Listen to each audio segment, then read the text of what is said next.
Hey, what's up everyone? Alex here. So, a wise man once said that if you wanted to convey how cool something is, then you just have to use analogies. So, you'd be surprised to learn that while playing through Visions of Mana, two games just kept coming up as, I think, perfect analogies for this game, which is Ys 8 and Final Fantasy X, which just happen to be two of my favorite JRPGs of all time. What I loved about Ys 8 are the massive explorable areas that had tons of enemies to defeat, treasures to discover, and side quests to complete, fulfilling my need for exploration and adventure. And what I loved about Final Fantasy X is how its area-to-area progression tied together with its narrative storytelling, which effectively married form and function, which helped reinforce the prevailing emotions throughout the cast's pilgrimage. And in case you somehow spaced out through all of that, Visions of Mana contains all of the aforementioned elements of those two games, and then some, which overshadowed any and all of the criticisms that I'll mention here. So how did it pull it off?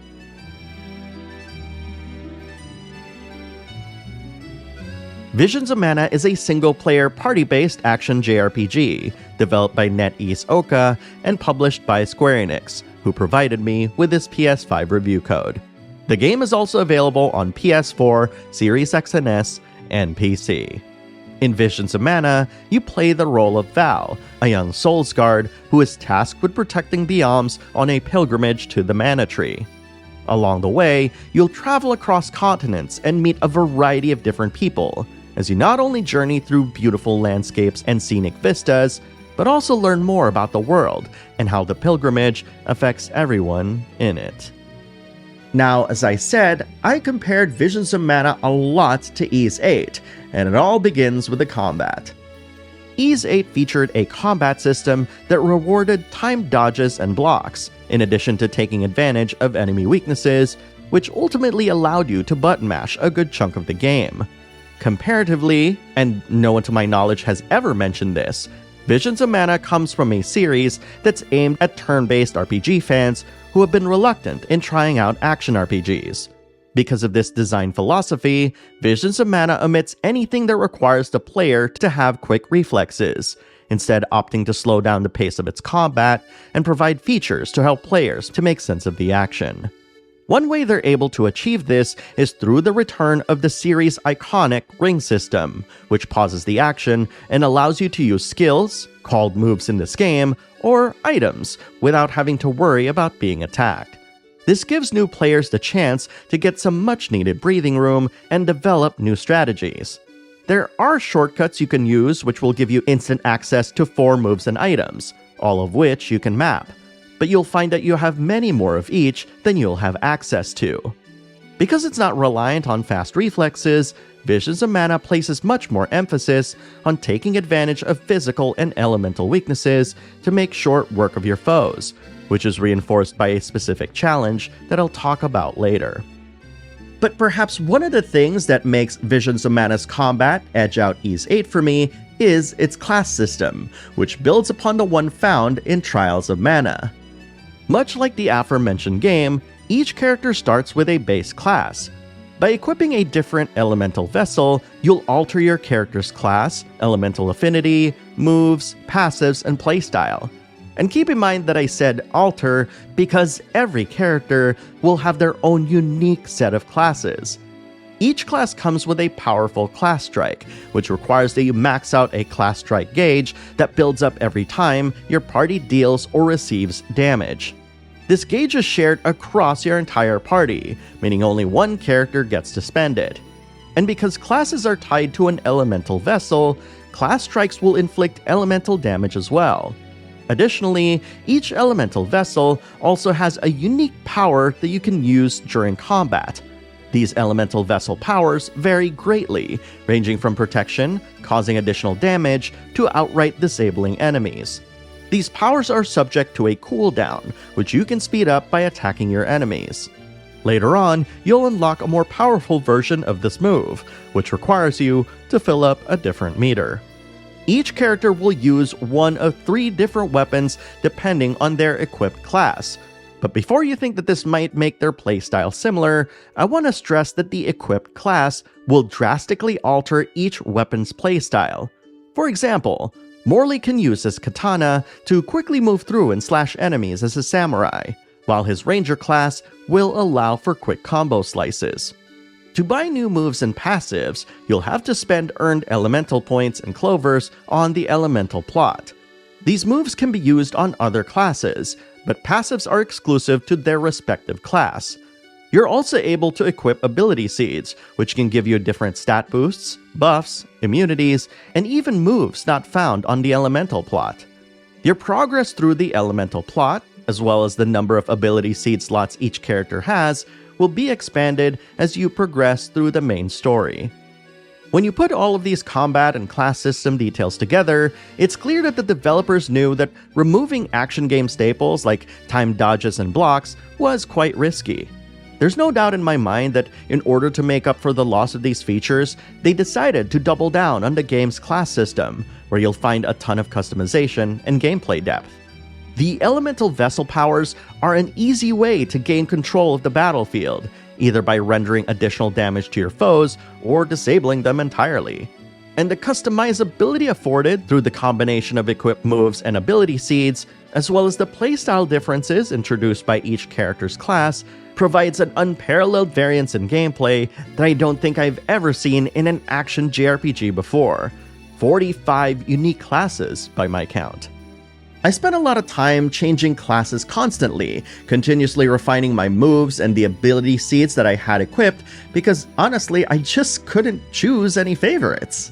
And it's because of these myriad of options that makes finding your optimal party composition fun and exciting, as you'll find that every single class in this game has some way to synergize with another, making you want to mix and match classes throughout your entire playthrough. And if you watch my video on the demo, remember when I said that the boss in that one actually had too much HP? They've actually balanced that out to be not so tanky, while still managing to retain the importance of finding its weaknesses.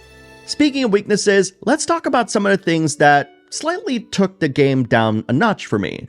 And unsurprisingly, some of the things that I brought up in my demo impressions video, save for the boss battle, still ring true in this version. The biggest offender for me is its lazy lock-on camera. What this means is that the camera moves really slowly whenever it tries to make sure that the enemy you've locked onto is on screen. And a majority of the time, that enemy will just run off screen while the camera is still desperately trying to catch up. Fortunately, I did find in the options menu that you can assign a button to reset the camera behind you, which helps tremendously. It defaults to pressing both L3 and R3 at the same time, by the way. Instead of relying on it for camera control, I use lock-on only whenever I want my character to specifically attack that enemy, and that enemy only. Like in the demo, Karina still sports a fake redneck accent that doesn't make sense, especially given that the other villagers in her town don't have it. This was probably done to highlight how different she is from the rest of her community, but I can't help but think that there are better ways to present that. There are also very few sections in the game where there's no delay between characters speaking, which was strange. But overall, the voice performances across the entire game were alright, but they weren't egregious enough to me that I'd change the voiceovers to Japanese, though I wouldn't fault you if you felt like you had to. While I played the demo prioritizing performance, I chose to play this version prioritizing graphics. And as expected, when things get busy on screen, the frame rate can drop down to around 30 frames per second. That said, I grew up playing games on the NES and felt that the slowdown and shoot 'em ups in that era were a feature to make sense of incoming bullets.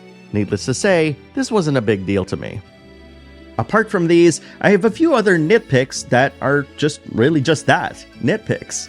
Things like not being able to double jump or dodge in town, some text still being difficult to read while sitting afar from the screen, not being able to pull up the map when you're moving from continent to continent, things of that nature. To be fair, I can see how some of these, especially the omission of the timed dodging and blocking, can be deal breakers for some.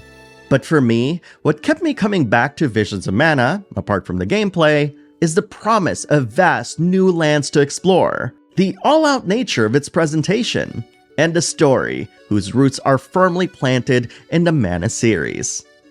This warrants yet another comparison to Ys 8.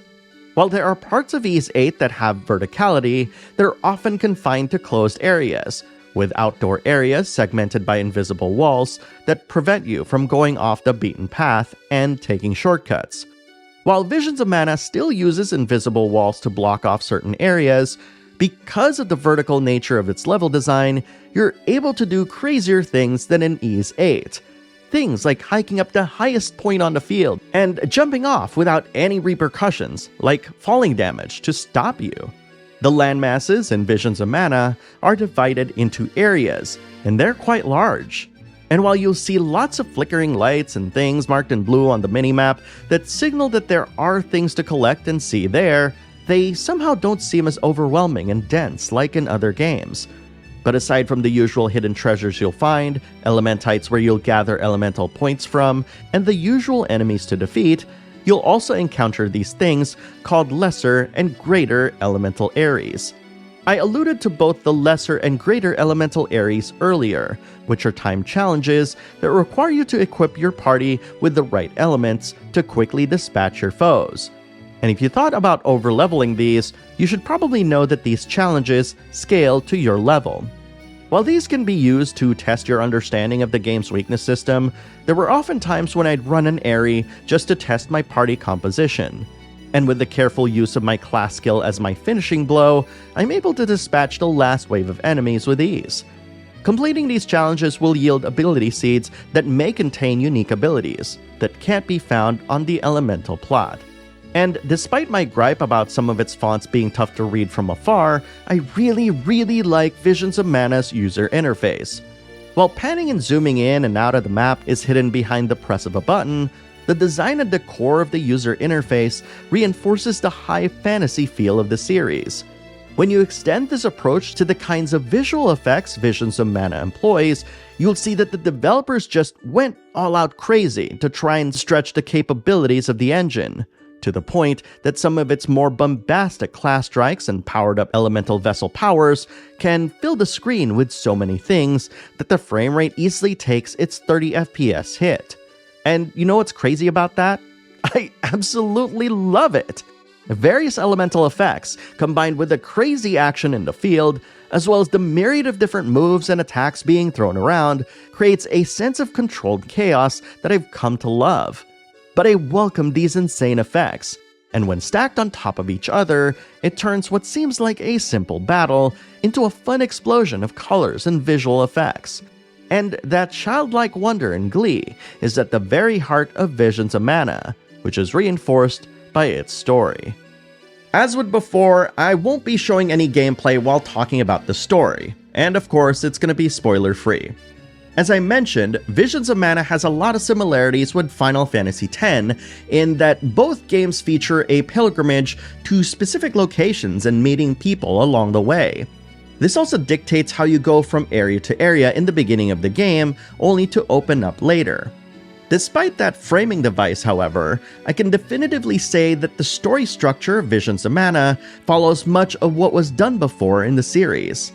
This structure creates a sense of familiarity with longtime fans, and perhaps reinforces this idea that you shouldn't expect Mana stories to be packed to the brim with lots of twists and turns, though to be fair, this one does have a few.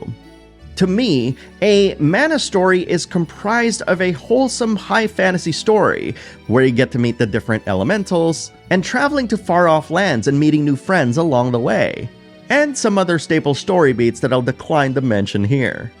And when you consider everything taken together, the rest of the game's design, and heck, the entire series as a whole, it starts to make sense. Visions of Mana, as well as the larger Mana series as a whole, are action RPGs with the intention of letting anyone, no matter how unfamiliar you are with it, to experience the entire journey in the easiest and most fulfilling way possible. This determination to get more people to play action JRPGs is one of the many reasons why I love Visions of Mana. Its beautiful vistas, gorgeous towns, and the journey that it takes you through are all good reasons why I wanted to return to this world more than I anticipated. Learning and understanding its deep class system, finding the perfect combination of characters and abilities is engrossing, to the point that experimentation has been a huge part of my experience, and it's ever as enjoyable now as it was the first time I played with it. Visions of Mana, in all of its glory, showed me the majesty and scope of its beautiful world, and if you ever chose to join the rest of us on this pilgrimage to the Mana Tree, you'll quickly find out how captivating and wonderful this world truly is.